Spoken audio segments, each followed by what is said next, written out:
Namaskar, Adab, मैं नीलिमा मेहरा, आप ही के host, आप ही के दोस्त, and I'm here with you today with two good-looking and well-known and famous gentlemen, not only of our community, but all throughout the world. First of all, Mr.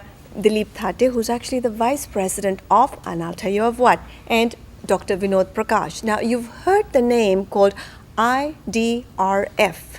Beautiful name, isn't it? Does beautiful work all throughout the world. It stands for India Development and Relief Fund. That's why the President and the Vice President. Hello, G. Welcome. Welcome. How do you do? Thank you. Very well. Good very to well. see you, and thank good you to very much. see you, Vinod Bhai. How are Thank you? Fine. Very nice. Thank you for coming Meeting you. back. Now, you.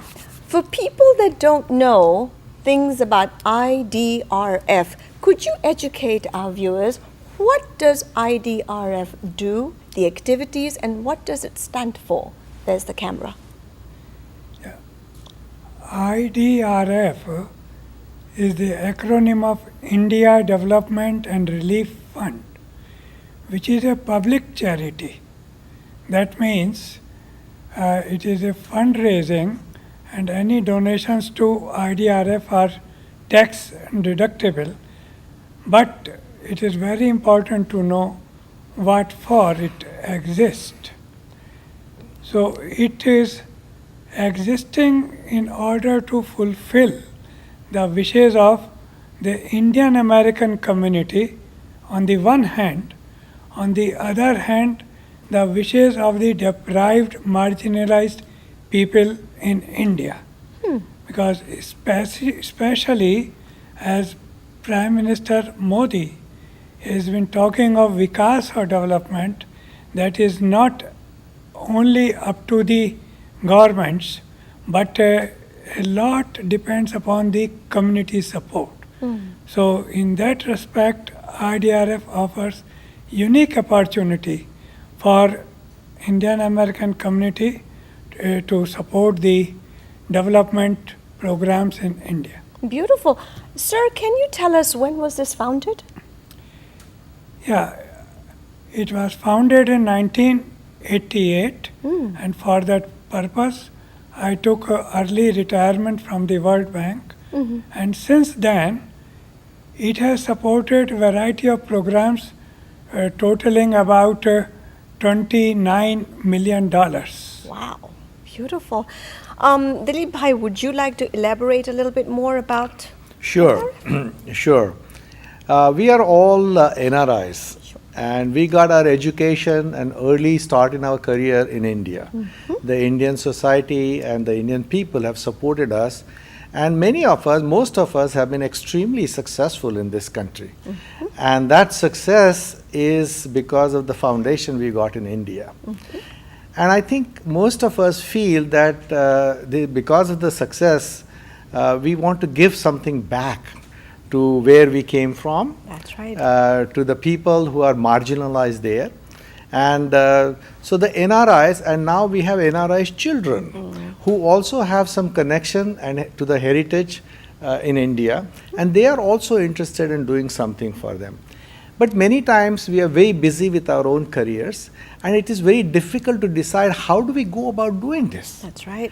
And IDRF provides that channel, that organization which can realize your dreams.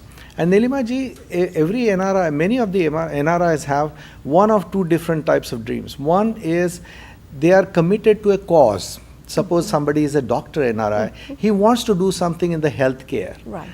Somebody is a professor NRI, he wants to do something for education of the children. So if you have a functional need, if you have a dream that I would do something for this particular area, then IDRF is your way. Another area is that of geographic focus. That's right. I come from Maharashtra, I come from Andhra Pradesh, I come from Bengal, I grew up in the village of UP. I would like to do something there. If that is the case, IDRF can also help you, because we have NGOs in many states, well vetted, who have been involved with the development. So regardless of what your choice is, regardless of what your dream is, IDRF is a way to realize that. And you don't have to, and they have a number of NGOs we have identified and been working with Wow. for the last 25 years. Beautiful. Does that make sense? That makes a lot of sense. So, on the same note, tell our viewers, furthermore, how IDRF helps. Great question. I gave you an example of healthcare, for instance. Okay. One NRI approached IDRF and said, I want to do something in the healthcare area to the marginalized poor people in India. Right. IDRF worked with him, identified Arunachal Pradesh as an area which is very remote. The villages are far apart. It's a mountainous territory, so it's very difficult to reach. And here is a classic example of doing something for the people there. And we worked with him, set up, and did you know, I did not know, but did you know that Arunachal Pradesh, the eastern border is Myanmar and the northern border is China. Oh my goodness, oh my goodness. So it How is an interesting. important area for India. Right, right. And so what we did was we worked with him and developed a mobile medical facility. Wow. And they have been going to different villages. Over 50,000 poor people in that area have been helped by that. We conduct camps, medical camps, and my hats off to the doctors here. They come and help. And now we have grown to the point where they want to have a building, immobile, like, Nice. hospital Nice. with an OPD and a pathological lab. So here is an NRI who had this vision that I want to do something in the healthcare, and we helped him. And we want to make sure that, see, sometimes what happens, people are worried that I'm going to give the money, but is it going to go to the right people? Right, right. And we all are from India, so we know what I'm talking about. Of course, of course, of course. So IDRF has a significantly strict methodology of vetting NGOs so that there are periodic reports, periodic visits, and make sure that 95 to 97 cents in a dollar go to those projects. Wow, beautiful. I like that. See, that's a non-profit organization. Now, Dr. Prakash, tell me, or rather our viewers, you have so many board members. Someone does this, someone does that, someone's designated to do this. But do they actually visit India? Do they visit the project? Do they visit the sites? Yes, I think we have an active board of directors. For instance, even over the last 12 months, or three board members visited respectively 3 states like Rajasthan, Maharashtra, and Andhra Pradesh. And in each case, they visited the IDRF supported projects, and then they provide us feedback, progress report, and that also encourages the NGOs in India that they are well looked after, and it gives also greater confidence to our donors that their money is monitored very well. So the strength is that not only the management here, board of directors, we also have consultants in the field who are always available as and when needed to visit the project site, because it is extremely important for the donors in USA to make sure their hard-earned money is used, because India, unfortunately, is known as to have widespread corruption. I know. And Which is sad, but which is very sad, but from that perspective, we also are working directly. We are combating corruption. We are taking 2 complementary NGOs as our partner NGOs. On the one hand, there is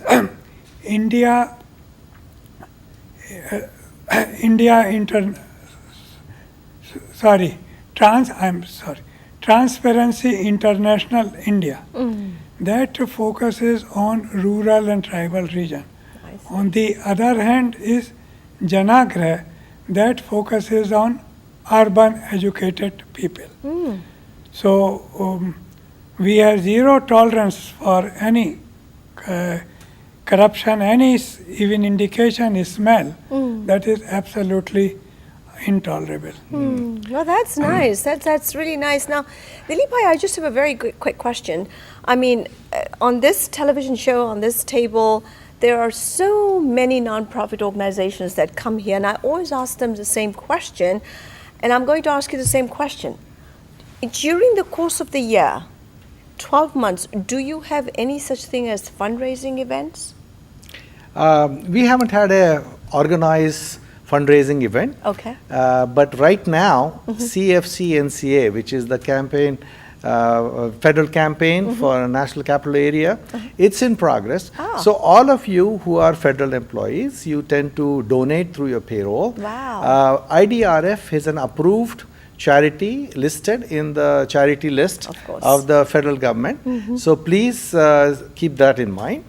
Another thing I wanted to share with your viewers, that we have Indians from all over the country here, including and Nepalis, who are watching your show. And as I said earlier, that if you hail from a specific part of India and want to do something there, then also we have ability to direct your funds under certain circumstances to precisely NGOs in that area. And I'll give you a quick example if you have time. There was a gentleman who came, an NRI 25 years ago. He wanted to start a school in the village that he came from in UP. Because, it's a small village. And he started the school. We helped him start the school. And that 5-people school is now grown into a over 1,000 students, 11th and 12th grade. UP government has accredited that school. Oh my goodness. And his comments were, it's such a pleasure to see a dream come true. So, ladies and gentlemen, I feel that IDRF is unique in that because you can choose a geography, you can choose a function, you can choose an NGO under certain circumstances, and you can realize your dream, whatever you want to do for your brothers in India. Beautiful. I like that. I really, really like that. Any parting words, sir? Yes, I think Swachh Bharat Abhiyan, for instance, has become a household word only now, since the new government of India. We have been engaged in rural sanitation over the past 5 years, and have already helped thousands of families in Kutch district of Gujarat. And we are now broadening our scope to cover Telangana state newly established and also West Bengal. And in this regard, just during this week in Houston we had a fundraiser called Ramp with a Cause.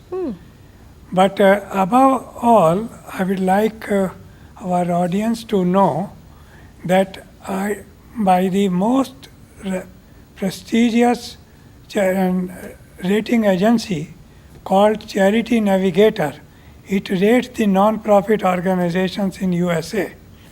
And not only we have received 4-star out of 4-star, which means in every category we got more than 90%. Our aggregate total is 99.75%, which means only 10 NGOs, organizations in entire USA have that kind of high rating. So, which is a rare treat indeed. That's beautiful. That's very, very well said.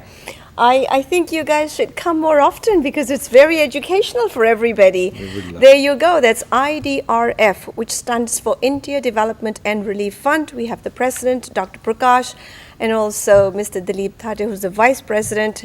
They're no strangers. They've been here before. We'll have them back again. But all I've got to say is, listening to these two good-looking gentlemen, we should be thankful to God for what we have and what we are. And we should share just a little with those that are not so fortunate. If we do that, our brotherhood at home, they get everything we have, and also the Lord upstairs will bless us in return. Thank you all for coming. Well said. We truly Thank you. appreciate it. Thank you very sir. much. Thank you, sir. Thank you. Thank you, sir. And keep well, and hopefully we'll see you back. More information on IDRF. Take care.